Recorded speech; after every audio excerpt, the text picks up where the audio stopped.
one-time darling of soccer mums is finally here in next-generation form, 13 years after the original first launched. But has that decade-plus delay for a new Volvo XC90 given its German rivals a free kick in the large luxury SUV class? It's an emphatic no from the judges for the Swedish brand's first clean sheet model since switching ownership from America's Ford to China's Geely. The new XC90 points to a strong future for Volvo with its successful first use of the company's scalable platform architecture, which will eventually underpin all models.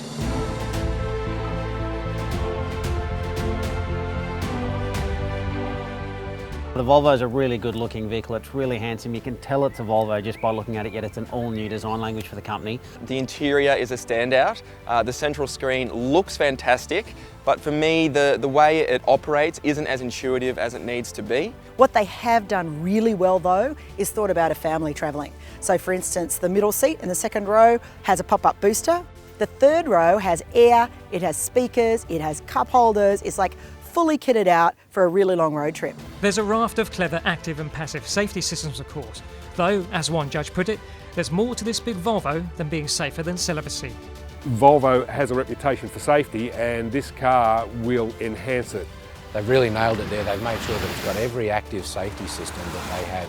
But this is a car that's just compelling in every area. And this is one of the safest SUVs going around, so you can buy that and have secure knowledge that you're lugging around your family in, the optimal safety. Wheels judges considered the XC90's drivetrains outstanding. Petrol and diesel 2-litre 4-cylinders that, despite their size, managed to shift this 5-metre long, 2-tonne plus vehicle convincingly and efficiently.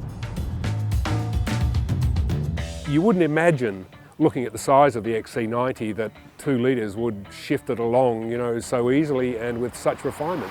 But it does, it works. You cannot tell it's a diesel, and it's actually got a really good raspy note as well. So a bit of a surprise, and from an engine that small in a car that large as well, makes it even more impressive. Volvo's done an amazing job with these engines. They've really stepped it up and it works pretty well in the car. Our expert panel is also surprised by how much fun it is to drive, with its assured road holding and well-judged steering. The turning circle is also much tighter than before, which will be really handy in the suburbs. It definitely has a personality, which is something I've never said about an XC90. It actually is quite a fun car to drive, especially the steel-sprung version. There's a big bit of difference between the two suspension offerings here, the steel springs and the air suspension. The air rolls around a bit more and the steel is quite firm for a car this size, but it does deliver better dynamics in my opinion. I think it's a big step forward for Volvo and they need to be applauded for that.